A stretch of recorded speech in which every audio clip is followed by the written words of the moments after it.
Feel free to use the time codes below to navigate the Stop Motion Studio Pro training. The upcoming lessons are taught with the iPad. There are small differences between the Android and Apple phone and tablets. In this video, take a look at the device you're going to be using so you can see where the important buttons are located. On the Android phone, the preferences are located right here. And then to change the tooltips and shutter sound, turn them on and off, they're right here. Press the back arrow, then go to the preferences to find the speed. All of my classes are taught using 12 frames per second, so please keep it at 12 so your work can match what you're doing in the lesson. When you press the plus button, if you want to take a photograph, you press the camera. Then you can take a photograph here. You have your camera settings right there, play button, time lapse, and your onion skin. If you press the back arrow right there, you have your timeline down here. You have your project settings, add media, and voiceover right here. And then to leave the project, you press right here. On the Apple phone, the preferences are located here. The tooltips, if you tap here, you can turn them on and off. The shutter sound, you can tap here and turn it on and off. And then the speed is located right here. And just make sure it's set at 12 because that's the frame rate that I use to teach my classes with.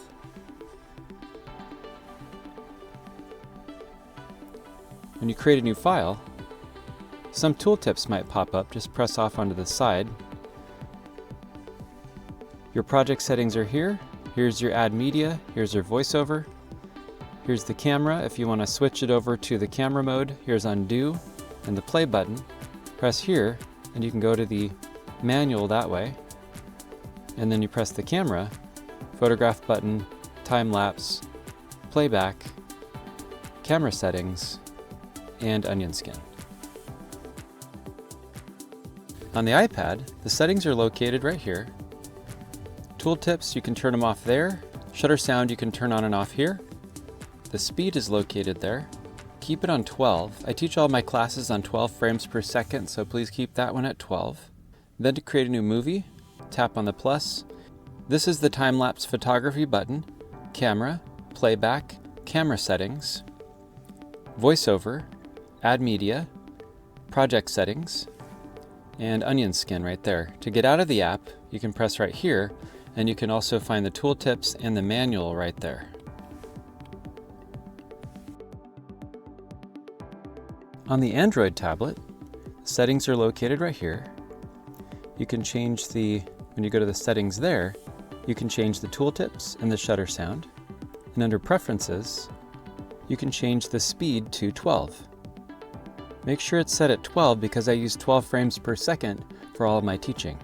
To start a new project, you press plus. The time-lapse photography is right here. Photograph, play, camera settings, voiceover, add media, project settings. Onion skin is right here.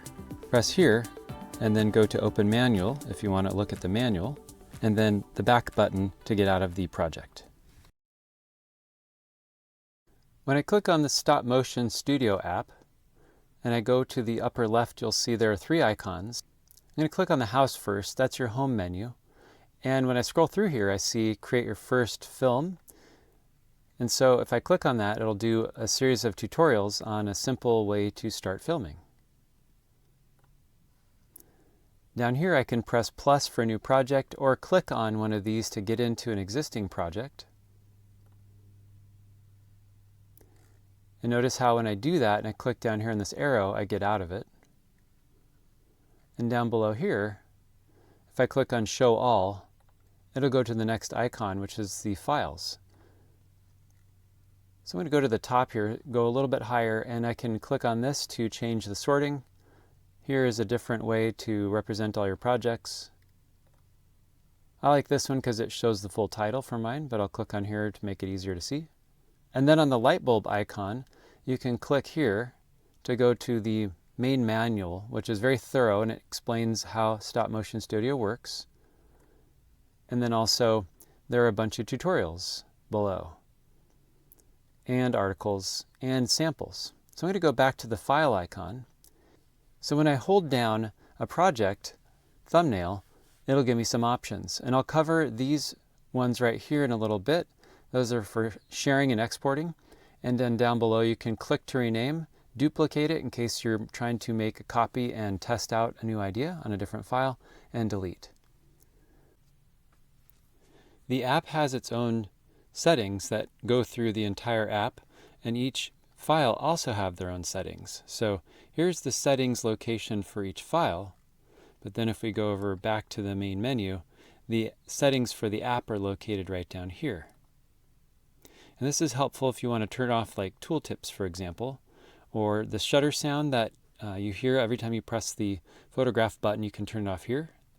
The preview quality for all videos, the background for all of your files, remote shutter, name for each new file created, aspect ratio for each file, the speed for each file. This is really helpful. If you change it to 12 frames per second, that'll match everything I'm using in my videos. The quality of the output, and to reset everything to factory settings there. So click off of there, and then I'm going to click on plus, and that's going to get me started on a new project. When you make a stop motion animation movie, you're taking a photograph, and then you're moving your item a little bit and taking another photograph and moving it a little bit more and taking another photograph. And then when you put them together, you get your character to move. In this app over here, sometimes when you're trying to get things to play back correctly, you might have to pull on this little dot right there to bring it to the bottom before you can actually pull on the bottom down here with your finger in this area, back and forth, to preview your work. Another way to preview it is to press the play button. And if you go to this menu here, click on the little play button there and press loop playback, and then press play, it'll play it back repeatedly in a loop. I can also set it up to take more photos each time I press that button. Now I've set it up to take 5 photographs every time I press the button. So if I click here and I move it a little bit back here, take another photo, and then I press play. Now it looks like it's slow motion. I'm going to go back to here and hold down the photograph button again, and then click on 1, and now it's back to normal. You can also do time-lapse photography up here. You can also do time-lapse photography right here. Click here, you can set the number of seconds you want each photograph to be taken. So if I wanted to take a photograph every 3 seconds, I click 3 and done. Then I press the photo button, and it just keeps going. And that's helpful if you want to do some type of time-lapse photography. I'm going to go click on this, and I'm going to bring it back to off. Done. And you'll also notice there's no more lines around the photograph button. When you take photographs, it's very important that you press gently so that your camera doesn't shake. If you want to avoid touching your device altogether, you can try pressing on the up and down volume buttons on the device itself or on headphones that you've plugged in. You can also search through the instruction manual for how to connect the Apple Watch or a keyboard for the use of hotkeys. It's best to experiment with devices and approaches for this because different devices render different results. A quick way to find the instruction manual is to go to the Help button and then Open Manual right here. This area down below is called the frame-by-frame editor. When you take a photo, it appears down here. The small photos below are called thumbnails. If it has a blue box around it, that's the playhead. You can pull different thumbnails through the playhead, and the photo that's inside of the playhead is magnified above. This frame right here with the camera icon in it is called the capture frame. If I click on it, you can see the live view of the photo you're about to take. When you tap on a frame, it'll also bring up a menu. All of these functions will be covered in the videos that have the words Edit Frames in their title. Right now, when you take a photo, it appears right behind the capture frame. You can move this capture frame to another location by pulling on the frame-by-frame editor, clicking on the frame, choosing Insert Camera, and then taking a photo. Now that new photo appears right behind the capture frame. To move the capture frame back to the end, you click on it, send camera to end. The playhead has a frame counter inside of it. Right now we see frame number 4 out of 9 frames. So when I pull on the frame by frame editor, I can see that there are 9 frames total in it. And we're on frame number 3 out of 9, 4 out of 9, and so on and so forth. To watch your animation, you can press the play button. You can also pull on the frames below. If for some reason they don't move when you pull on them, you can either pull the onion skin little dial over here back and forth a couple of times, or press play again, and then it might work when you pull down below. You can pull back and forth on the frame by frame editor to see your frames, but if you have a lot of frames, it'll take a while to get through them. Another way to do this is to tap twice, quickly, on one frame, and now you have the timeline view. Now you can find things quickly by using the timeline. The blue dots show where your audio clips have been placed, and you can also see the audio waves in the timeline as well. To leave the timeline view, tap twice again and you'll go back to the frame by frame view. You can quickly go to the beginning or the end of your timeline by clicking on one of these arrows, and this is the undo and redo button. If you press on the help button, you can go to the manual and read more about all these functions as well. The camera settings are located right below the play button. When you click on them, the first option is to choose a camera. So you can use the camera that comes with the device. You can select the rear or the front camera down below. Or if you're going to use the remote camera option, you can go to the instruction manual and learn more about how to use that. That's like pairing another device with your main device, like this iPad, I might pair an iPhone, and then I can control the iPhone through the iPad. And that's something you would do with Wi-Fi. If I go to M, that's the mode for the camera. So we'll start with auto. If you click on auto, it will continuously adjust the focus and exposure. So if I put my hand here, it'll adjust it. If I take my hand away, it'll adjust it. And it'll keep thinking for you, which isn't the best choice. If you click on AL, you have lock, focus, and exposure. I would click on the item that I want to focus on, and it'll lock it down, it'll lock the exposure down, and it'll keep it that way the whole time. So this reduces light flickering. If I go to P, that's lock focus with manual exposure. And this is my favorite because it allows me to lock the focus down by touching the screen, but then I can choose my white balance, for example. So I'll choose the fluorescent because that's the kind of lights that I have and I animate with. I can go to the exposure compensation. If you go at a higher number, it makes it brighter. If you go to a lower number, it makes it darker. But I usually keep it on 0. I can go to focus, which I actually do by touching the screen most of the time and not using this dial. I can go to zoom, which I also use by touching the screen. And then you have select color to enable green screen filter. That's something you can look up in the instruction manual on how to use the green screen. And then I have the rotate, which is flip horizontal, flip vertical, or rotate. I'm going to go back to X here. The final choice is M, and that's making everything completely manual. So if you have some experience with digital photography, this is a good way to go. I'm not going to cover all of that here, but you have your white balance, you have your focus, you have your ISO, you have your shutter, and then you have your zoom, green screen, and your rotation. What I usually do when I start is click here, go to M, auto, just let it set up a couple things on its own. Then I go to P, and then I go to auto white balance, select fluorescent. I don't do anything with these other selections, and I go to done, and then I just click on the item that I want to lock the focus on. So if I tapped here, notice how a little circle appeared, and then this is the most focused area here. Or if I tapped here, notice now that the focus is up here and this character back there is more blurry. Or I can tap in the middle and this character right here.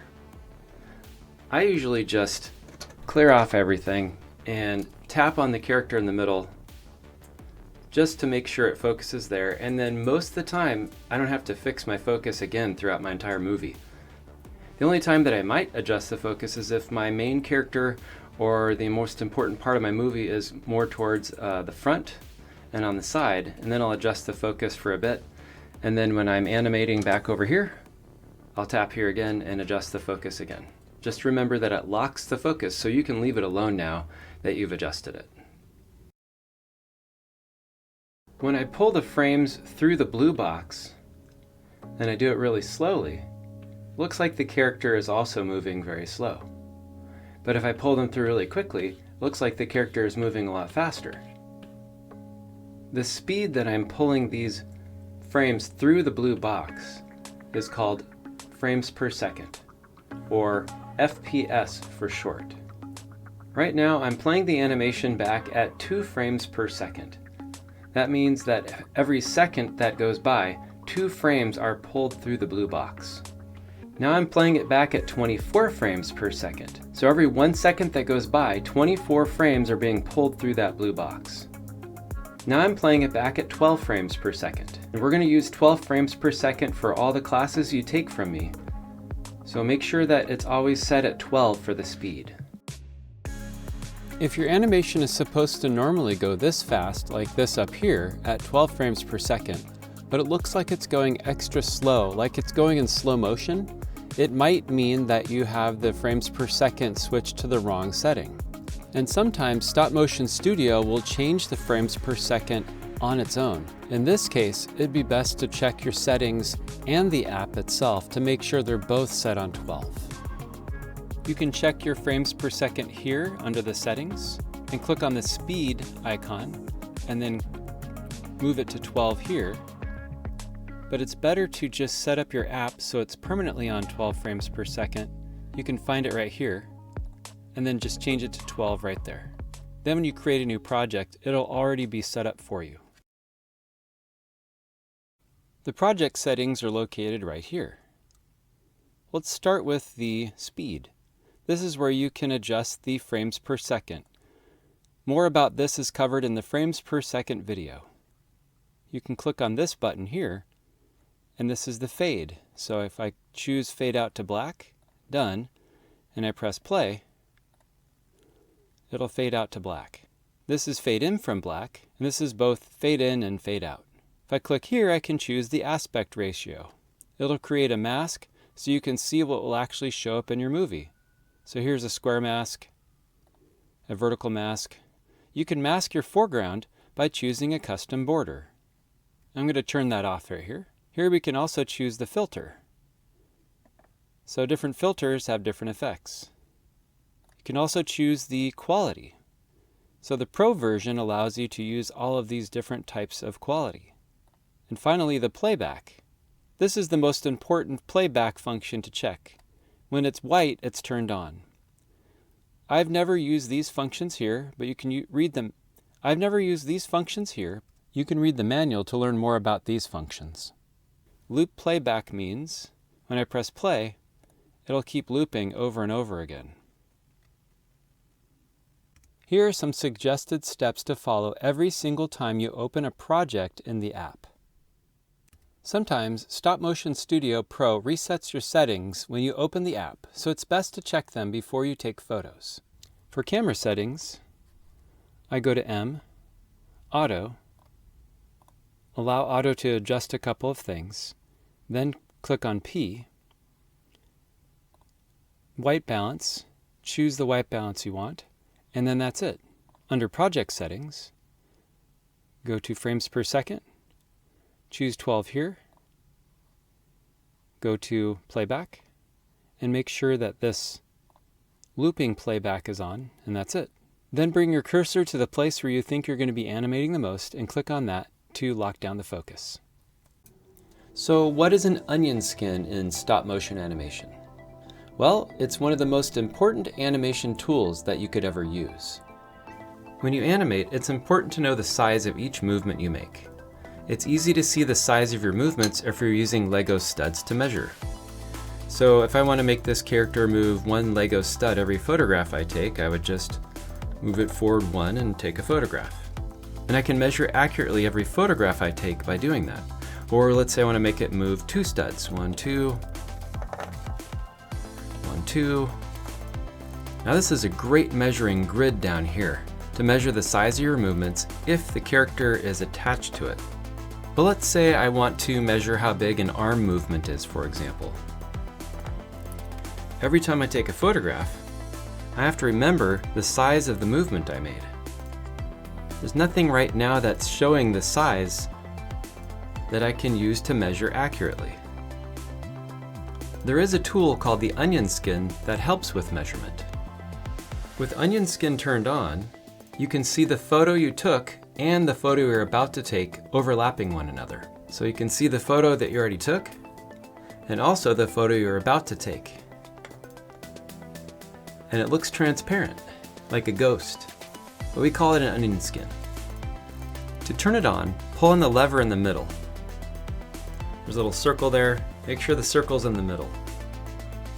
You can change the number of onion skins by pressing on this button up here with the number.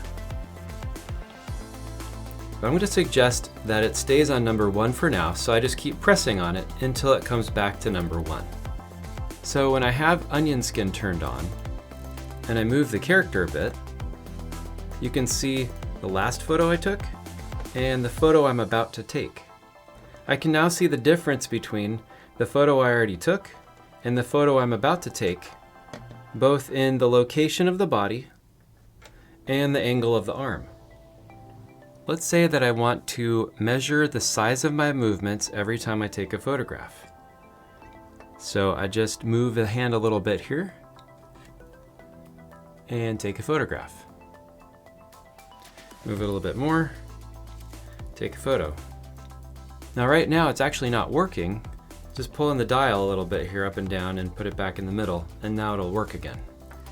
Sometimes it's a little bit glitchy. And I can move it a little bit more, take a photo, move a little bit more, and I can keep doing that. Now I know the size of each movement and I can measure them. So when I press play, you can see that I was accurate in my measurement because I used the onion skin. The onion skin can help you find your spot if you lose it. Let's say I was animating and I accidentally knocked over my character. I got really excited. All I have to do is use the onion skin to find out where it was, and there it goes. It lines up really well. Another good use for the onion skin is if you're animating and you're using sticky tack and you need to take your character off for a bit and maybe rearrange the body somehow, and then it keeps your position, you know exactly where it was from before, and then you can continue your animation. Let's say I made an animation that when I press play it jumps forwards, but I want to make it so it loops by jumping forward and then reversing and jumping backwards. First, I need to take what I already have and duplicate it so there's 2 versions of it. I'm going to click on this frame here, click on Select, and then I'm going to drag the frame by frame editor to the end, click on that frame with all these selected, copy, and then notice where the playhead is. If I put the playhead right here and I did paste, it would paste everything to the right of this playhead with that whatever's in the clipboard. I need to move it to where I want to paste it. So I want to paste everything so it ends up on this side of the playhead. So I click here and I click paste. Now I have 2 versions of the same thing playing right next to each other. What I want to do is I want to reverse the second one so it loops back and forth. So I'm going to pull the frame by frame editor to where the new sequence starts, right there. I'm going to click here, select, pull in all these ones right here at the end. I'm going to click again, I'm going to click on reverse. And it just reversed all of those frames. So if I go back to the beginning, and then I press play, now I have a repeating, looping sequence that reverses. If I wanted to put the sequence at the beginning at the end instead, I could click here, select all those frames in the first sequence, click here, and click cut, so it'll remove them, and then go to the last frame here, click here, and paste. And now what I have, when I press play, I have the same thing but in the order that I wanted it. Let's say I filmed an action sequence and I want the middle to slow down a bit with a slow motion effect. The first thing I do is find the start of where I want that slow motion to begin. So I want it to begin right here on this frame, frame 6. So I tap on frame 6, and I'd go to pause if I wanted to pause one frame. But if I want to pause the entire sequence, I click on select, and then I drag on the bottom, and I select the frames that I want to add to the slow motion sequence. These are highlighted in light blue, which you would see better if there was a different background, but they are highlighted. Then you click on the end of that sequence, and you click on pause, and you choose the number of frames that you want to pause it for. So I'll choose 4 and hit done. Now 4 shows up in every single frame. Now when I play it, it pauses it right there to make it look more like a slow motion sequence. If I want to adjust the number of frames per pause that I have on there, I'd click again here, click on select, drag on it. So I have those selected again, click on the last frame, go to pause, and then change the number right here. And that's to just get rid of it, or I can add more or less if I wanted to as well. Now it's back to normal. When I press play, I have what I originally started with. If you want to give the illusion that something's going faster than it actually is, you can use the merge tool. Right now, this is what my animation looks like. I want it to speed up around frame 3 all the way to about frame 7 or 8 even. Let's go to 7. So I'm going to go to frame 3, tap here, and go to merge, but nothing happens. So I'm going to click on select, drag it over to frame 7, tap again, and then I'm going to tap merge. So now each of these frames where I applied the merge, you'll notice that it looks like they have some onion skins behind them as well. And that just gives the illusion it's like it's going fast, so fast it's leaving a little trail behind it. So when I press play, I have that little effect in there. What I can do to make it even faster looking is to go to, say, frame 4. Tap on it, delete, and then go to the next frame after that, and delete, and go to one more frame, maybe there, and just press play. And now I can remove a couple frames so the spacing gets larger and it looks faster, and you have that trail behind it. Let's use the insert camera option here. When I click on a frame, it gives me some options, and if I use insert camera, I can put it anywhere I want to. Why would I use this? I just animated this character driving by, but I forgot to put them in one frame. So I need to go reshoot just that one frame. So I can replace it by clicking on the place that I want to put the new frame in. And then I can click on Insert Camera. And notice the camera is now here instead of at the end. I'm going to go over here and turn on the onion skin. And I'm going to put the character back in here, the car and the character. That's where I want to put in the new photograph. Then I take that new photograph. I click on the camera down here, and I use Send Camera to End. If I tried to do that here, I clicked on this frame instead, it says Insert Camera. So the only time you can send it to the end is click on the actual camera icon right there, and then click Send Camera to End. Next, I'm going to find that frame that I want to delete. I can pull down here and go just to the frame view. And it's this one right here, so I can pull on the bottom and try to find it. There it is. And I click on it and I click delete. Now when I press play, I've fixed my animation. I just made an animation of a character kicking a brick. And when the character kicks the brick, when the foot connects with the brick, I would like to add a drawing. The way that I do that is to click on the frame and then click on Edit. Then I can press plus here and add drawing. I'm going to go to the color up here, go to the palette icon and choose a color. I can also press edit and change that color, but it'll change it in the palette too. So I'll just click back here and reuse that color and hit done. And then I'm going to press on the brush size and change the brush. So here's the size in the middle there. I'll make the brush about that size. And then I can change the opacity. So instead of making it completely solid, I can make it a little bit see-through like that. But now I'll keep it solid. So 100% means it's solid. There's no see-through aspect to it. Hit done. And then I'm going to draw these little arrows here. Now they're not showing up very well, so I'm going to undo that right here by clicking undo. And I'll try a different color. Click here and the palette, and maybe I'll try, I guess I have to change this one then. I'll make it a lighter orange, like say this, and right in here. That's better. And then I click on done. And the opacity is still the same, the brush size is still the same, and I'll cover these two items right here in a bit. Okay, tap on done, and then I'm going to draw. So I'm on the correct frame right here. I pressed plus, I have a drawing layer which is white, so I can draw on it.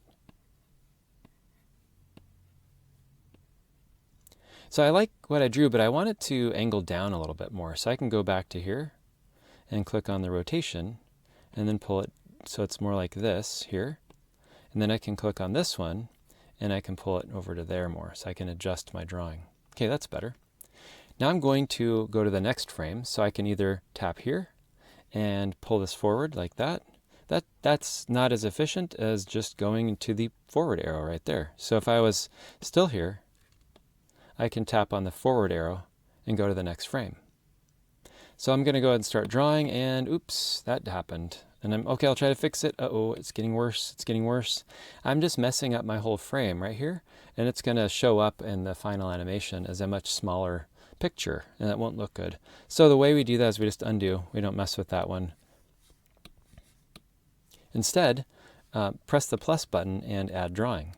And if I do a lot of drawings, like maybe 100 or something drawings on an animation, I just go to the forward arrow plus add drawing a bunch of times. Forward arrow plus add drawing, forward arrow plus add drawing. One more time, forward arrow plus add drawing. And then I tap on this middle number right there, and I pull it back to the next drawing I want to do right there. Okay, well I can't see my drawing, so how do I know what's happening in the last frame? I can come over to this right here and pull down a little bit on the onion skin, and now I can see this drawing right here. I can pull down if I want to make it darker, and then I can draw something on top of it. So I have to tap on my draw tool first, and then I draw there, there, and there. Or I can pull on the onion skin and make the most recent drawing, the one on this frame, a little bit darker than the one on the previous frame, and I like that better. Press the forward arrow and draw a little bit more. Forward arrow and draw a little bit more. And one more time, forward arrow and draw a little bit more. So when I want to preview it, I can always go back right here and press play. Or, to make it faster, I just click on any of these frames, edit, and then I go forward right here, I can view it that way. But then you get to the end, you're like, well, I want to keep viewing it.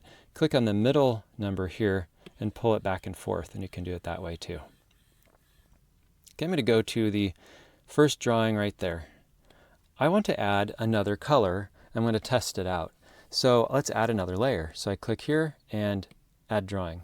And then I go to the next one, add drawing. And the next one, I'm just going to set up the same thing I did before. Okay, that's good. I click on the middle number here, and I pull it back to the first drawing here. Done.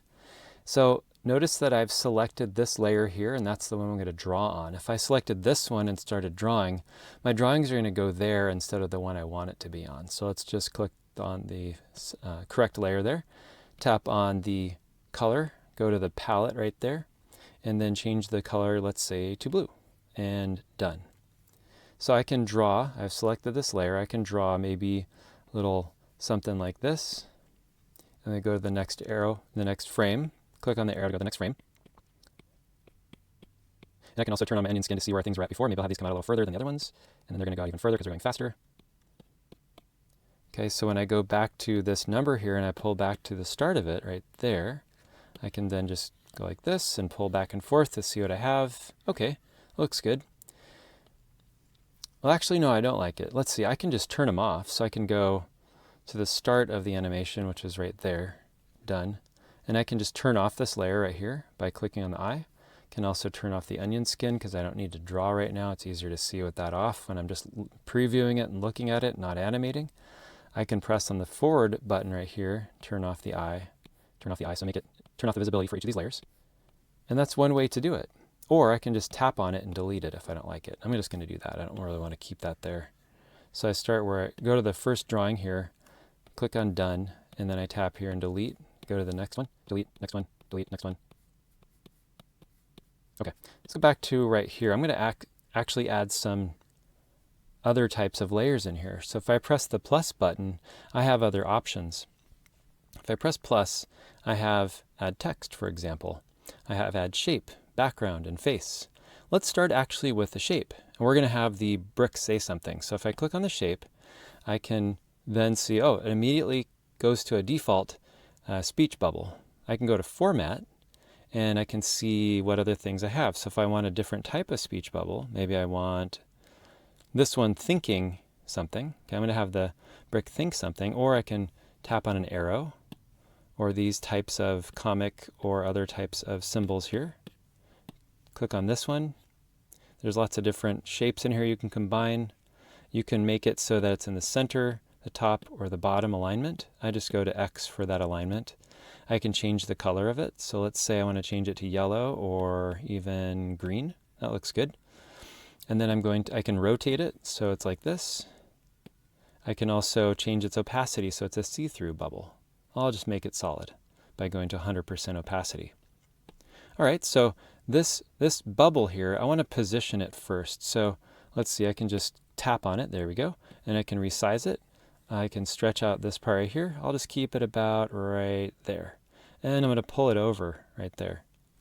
And let's see, actually, I put it on the wrong frame. I want it to show up when this stops moving right here. So what I can do is tap here, cut, and it removes it from there. And I'll go to the frame I actually want it to show up, which is going to be, let's see, right about here. Maybe there. Yeah, that looks good. Then I'll hit done. And I'll tap right here and I'll say paste. So when I tap on this layer, I have the option to paste that above it. Now that I have this here, I can still tap on it and change where it's at, resize it here if I want to, tap off of that when I like it. And I want this same speech bubble, I want this to show up in a couple of other ones too. So I tap here, copy, and it'll keep the position now. So before it was here, and now it's over here. So if I copy it when it's in the new position, right there, and I press the forward arrow, and I tap here and I press paste, I do it a couple more times, pretty much until the end.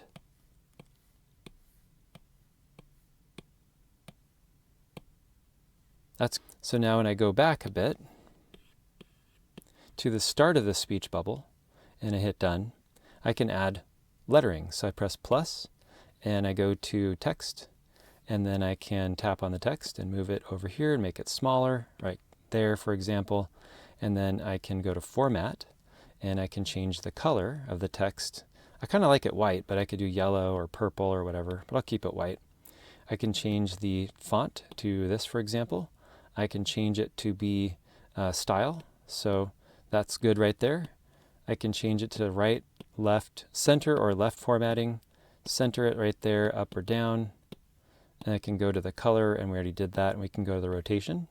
So I'll rotate it a little bit, and I can go to opacity, make it lighter or solid like this. And I hit done. I can then double tap on the text itself, and I can type in ouch. And done. I can tap on that and pull it up to here. Looks like it's a little bit wonky right now. There we go. That works. And then I'm going to grab this, tap on it, and copy it. Go to the next layer. I tap on it, copy it, and I go to the next layer here, next frame, and I paste it. Go to the next frame, tap here, and paste it. Go to the next frame, tap and paste. Next frame, tap, paste. Next frame, tap, paste. And there we go. So when I go to the viewer, this is what I have. It shows up right there. What other options do we have here? Let's say that I wanted to have something explode out from behind this ouch right here. Press plus and add drawing. I could drag it underneath right there and then go to the paintbrush, and I can change the color and maybe the size too. I make it like that big, and I can just draw underneath it. So it's actually only going to draw underneath that part there, and then I can go to the next one, and I can go here again and plus add drawing, click on it, drag it underneath there. It's still drawing underneath there. And then I can go to the next, and I can do the same thing, plus drawing, drag it underneath there. And after this, I probably don't need to put any layers underneath it, because I can just, nothing's going to be underneath, so the rest of it would just be not even touching that. So I just kind of go like that. And then one more, plus, add drawing. So when I go back to here and see what I have this little cloud expanding outward from it, like there. Finally, we're going to add not a background, because backgrounds I've never found a use for. They just cover things up. You can experiment with that and even try the green screen approach, but I'm not going to use them in my presentations. Plus and face. So I'm going to add a face to this character here, but before I do that, there's already a face there. And normally, you'd just turn the head of the Lego character away from you so you can't see it, but I want to show you how to color match and draw over something. So first I'm going to add a drawing, and then I'm going to go to here and color, and then I'm going to go to edit, and I'm going to grab this color picker here, and I'll pull it right over to that part of the face, and done, and then done. And if I zoom in on it, and I have the brush selected, and I change the brush size to something much smaller, like that detail brush there, and I can just draw right over the face right there. And I'll repeat that process for all the other frames. I'll just change the face on these guys right here. So right now the face is just smiling, and right now I'm going to change the face to something else. So on frame 14, I can pull the viewing area back in there, and I'm going to go to plus and add a face. So right now I just have this giant face here, and I can move it around. I can go to here, and it's not really working. I can't put it on there. It's going to look strange. So what I do is I go to edit, and then I can rotate the face right here, for example, like that. And then I can also change its orientation so it's more like this. And I can pull it down, like say pull it open more right there, so I can put it right there. And I can even zoom in with my fingers, like right there. Click on the face again. So I still need to probably finesse it a little bit more, so it's going a little bit over the side there, maybe right there. And why would I even change the face? Well, I can just go to the mouth and say, like, have it shouting now, or ah, or hey, or cheese, or whatever I want to do. Okay, so I've added that face to there, and I hit done. And I want to keep adding that face to each of them. So I have to go to here, and I'm going to actually grab this face, because it has all the features I want on it, and tap here and copy. Go to the next frame, and tap on this. Just the top frame is fine, or top layer is fine, and press paste. And then I'm going to go back to edit, click on here and pull it over there more. And maybe I want to start rotating the face a little bit more towards me. So I can go to here, and I can rotate it with the 3D a little bit like that. There we go, done. And I'll just double check first what I have. I have this, and then the face is starting to rotate towards us. And we'll go to the next one. So I'll keep rotating the face for each frame. Make sure I copy it first. Go to the next frame. Go here and say paste. And you have the face right there. Just bring it over here. And it looks like the head is rotating, so I have to get back into edit and go to the rotate here, and I'm going to rotate it like that. And then I have to tap on it and maybe bring it up a little bit more to here. Try not to change the size though, because when you pasted it, the size was transferred over as well. Keep going to the next frames and pasting the face in and adjusting it. So let's go ahead back to our final, and we'll take a look at what we've created here. And that's how you add drawings, shapes, text, and faces to your frames. If you want to add music or voices or sound effects to your animation, you're going to start here for voices. That's the voiceover.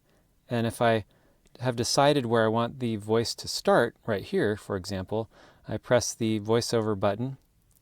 When I press record, it'll blink on and off a couple times, and then it'll start playing the animation. And I'll just start with my voice right away. And if I start too late, I can always change the timing of it and crop it and all that. Oh yeah, buddy, oof.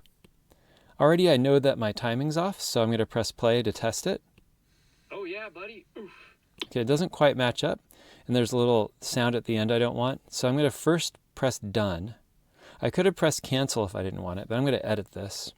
To edit it, now that I've made the voice recording here, and you can see there's a little icon there with the music note. That means there's a bit of voice in there. And also when I double tap on the frame to frame editor and it goes to the timeline, you can see it's been added here in the timeline as well.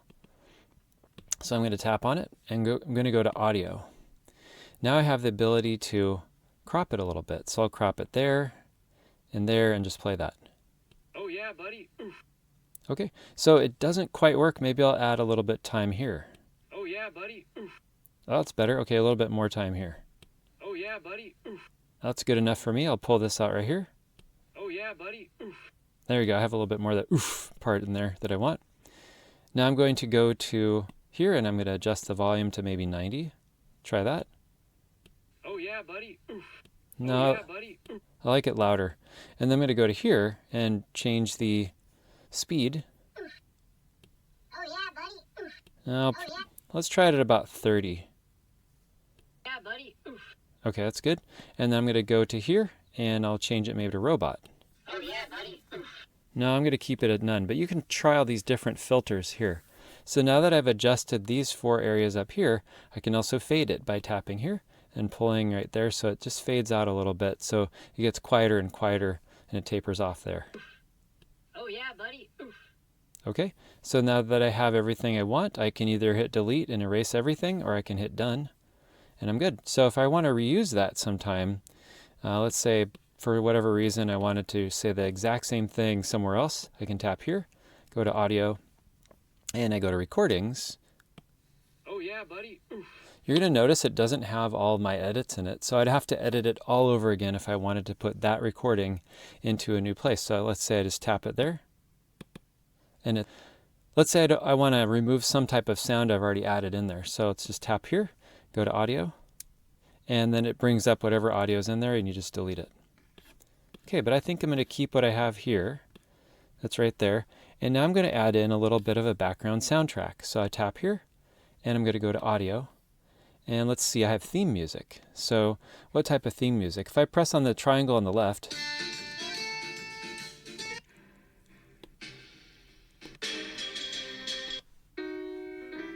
I like this one. I'm going to go ahead and double tap it. There we go. And then I go to here and I press audio. And now I can do the same thing. I can make it, I can do any of these types of edits up here. I'm going to go ahead and bring down the audio a little bit. So maybe to there, 50%. And for whatever reason, there we go. And it's funny, I just changed the speed. So let's go back to 0 here and we'll go to the audio there. Try it again. And sometimes it takes a bit for it to start. Okay, and see what happens when I press the play button. Oh yeah, buddy. Oof.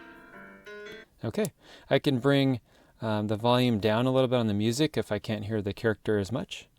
And what else can I do? I want to actually have a crash sound or see what kind of sound effects are in the library here. So if I tap here and I go to audio, and let's see, sound effects. Okay.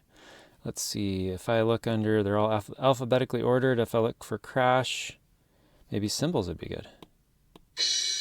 Yeah, I like that. So I'm going to tap cymbals right there and see if the timing is right.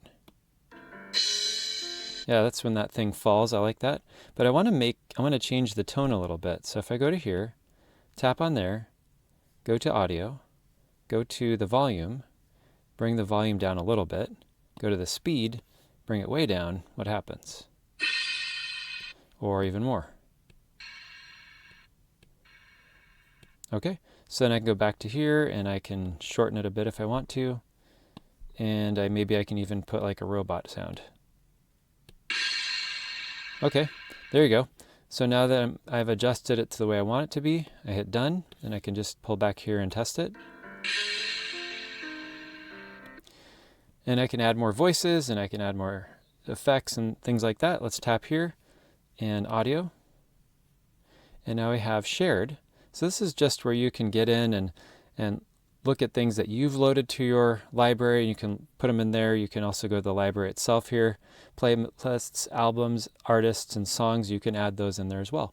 So that's how you add sound to your animation. And so just a quick note, if you double tap here, you can see these dots for where you've added them. So if you want to go to like, where was that voice? Oh, it's right here. Okay, that's where I added my voice. You can really quickly use the dots to see where you've added different audio to your timeline. If you want to make something fly, you could put it in your hand and just go across the screen and take photographs with your hand in it. Another way to do it is to add sticky tack to the back and attach it to the wall. You are limited to the space in the wall here, but if you want to make it fly more around here in this space, you can use a rig.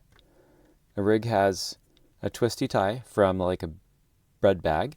It has sticky tack on the top and bottom, and you can attach your character like this, then take a photograph.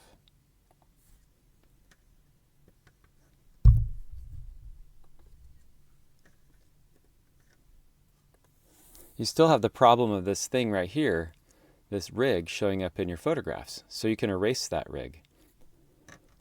The next thing I'm going to do is remove everything from the scene, so there's no characters, nothing moving. And I'm going to go back to the beginning, click on this frame, insert camera, and take a photograph of the blank scene with nothing in it. Click on the frame where the camera is, send camera to end. Next, I'm going to click on any of these frames down here, go to Erase, and then make sure it's minus eraser. Change the size of the brush to something you would like to use. I'll use 15. Done.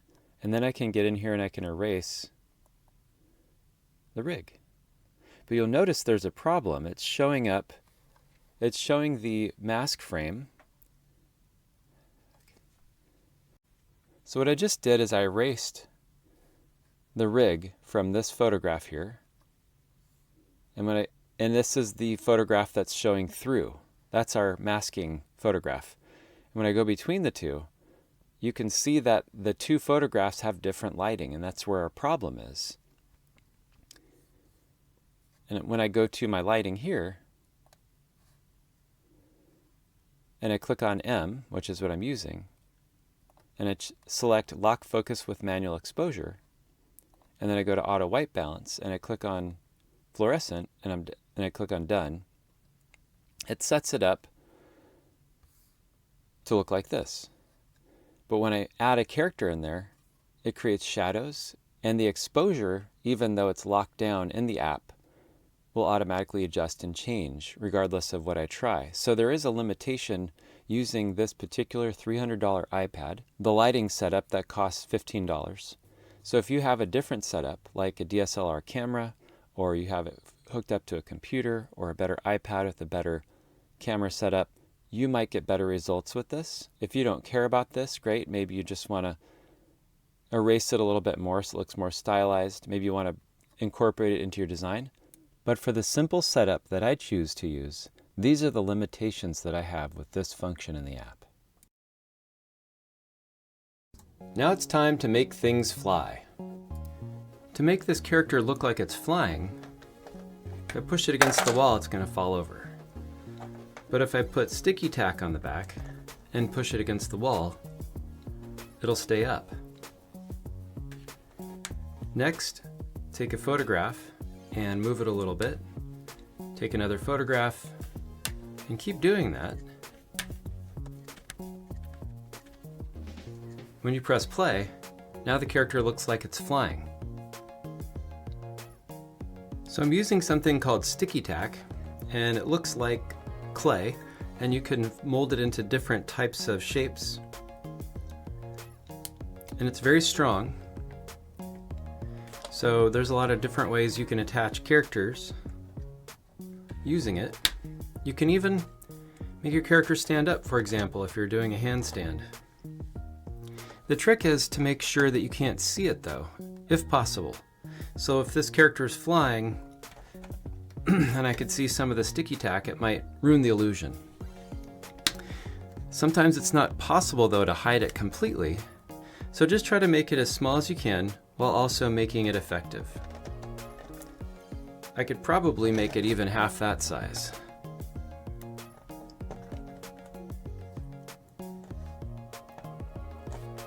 Now you can barely see the sticky tack, and it's making the character stand up.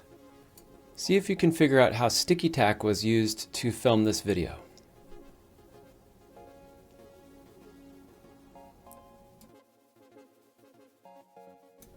How about with this video? Here's a tip. If you're having a hard time with sticky tack attaching to your background, use thicker paper.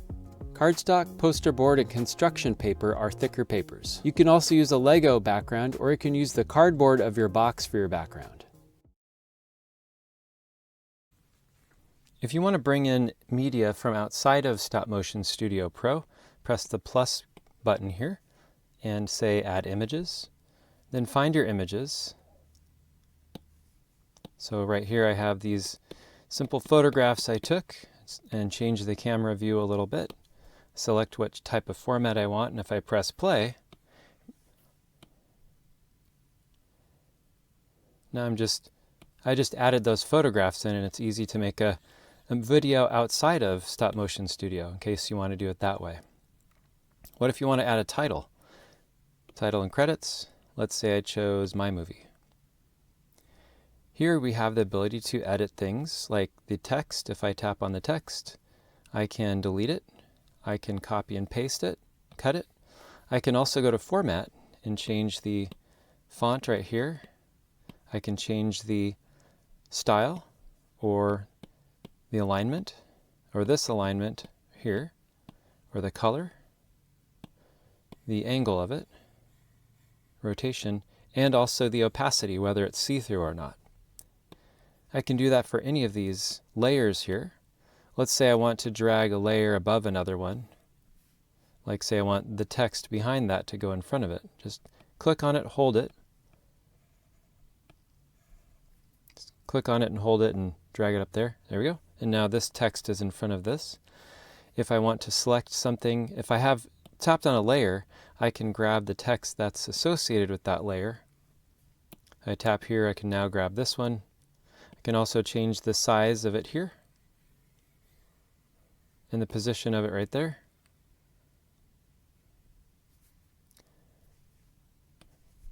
And finally, if I want to change the duration, I tap on this frame here, go to pause, and I can make it longer or shorter. So let's say I want the title to only last for a second. It's going 12 frames a second.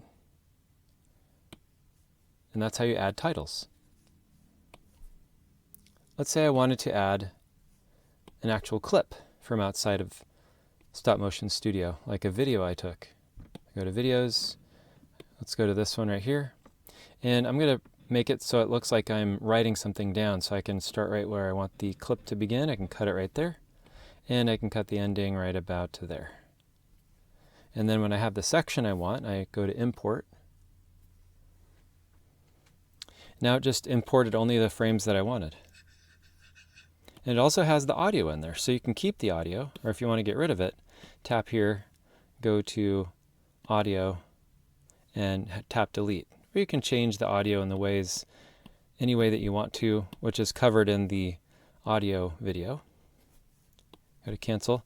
So what I can do is tap on this frame here, and if you watch the draw video, you can actually draw one frame at a time. Like say, put a little dot right there, and then copy this one, go to the next frame, add and paste it, or go to tap here and paste it, and then I can draw a little bit more.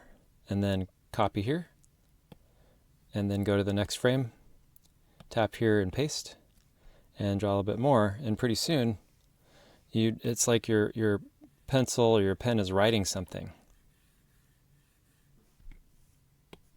Finally, there is the audio here, and you can add audio like you normally do you can watch the audio video, and it teaches you how to add audio in a lot of different ways. And I won't be teaching you about file here. That's something that you can go to the help right here and open manual and check out the online resource for how to learn how to use that. The animation guides are a really helpful function in the app. If you go to here and you hold down right there, you'll open up the animation guides. On the right side, you can see there aren't any guides currently set up. So if I press the plus button, I can start with the top, which is Add Drawing. With the Add Drawing, if I draw on it with my Apple Pencil, for example, I can add an actual path. I don't like the thickness, so I'll go to Undo, and I'll go to here. Let's change it to 5. And I can change the opacity. Maybe I don't want it to be completely solid. I want it to be more see-through, like this. And I'll change the color to, let's see, blue. And I can also change the rotation and the opacity after it's drawn right here. Hit done. Now if I drew that same path, I can also add spacing to it. So let's say I add some spacing like this. So the character speeds up and then slows down right here. And then I go back to the main animation area. I can start my character right here and then take photographs. And now I have this path that I've set for my character.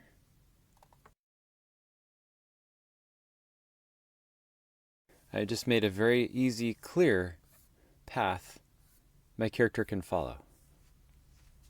When you click on the guide here, it'll turn it off and then turn it back on again. If you hold it down, it'll get you back to the guide menu. If you create a new project, the guide will carry through to all of your projects. So if you want to change that, you'd hold it down, click on here, delete, plus, and add a new drawing, but it'll erase it permanently, so just be aware of that. And if you clicked on this eye here and press plus, you'd think that you could add a new drawing, but you can't. So you only get one layer for one drawing. And so you have to delete it and create a brand new drawing if you want one guide to go through all of your other projects. You also have a safe area you can add. So keep all of your action inside of this box right here, this border. And anything outside of the border is something you shouldn't put anything important. It might get cut off by the camera. You have a grid, and that's for composition. And if you go to edit, you can change the types of grids. I'm going to go ahead and delete that. You also have a path, which is similar to the drawing, but this is more accurate for curvature. If I go to edit, I can change the number of increments. Let's say I want only 6 increments. That means 6 lines. That's for your spacing. Let's say I want 14 right here. And then I can go to here and change whether I want it to be even spacing, slow out, slow in, both slow in and slow out, or have it come in fast, slow down in the middle, and speed up again. You can also pull these apart right here. So if I went to done, I can pull it apart a little bit here. That changes the spacing a little bit and the path. If I went to edit, I can also test it out by pressing play to see what it would look like when animated. Really amazing functions here. I can change the color and the opacity. We can also add an image. So it'd be like an image that you overlay on top, and you can use however you'd like. You can also add a video clip to overlay on top, and you can add information like the mode, ISO, aperture, and so on to show up in your animation, and alignment. So right now my iPad is pretty well aligned, but if I was out of alignment, you can see that the center line is showing that I need to straighten it out more to make it parallel.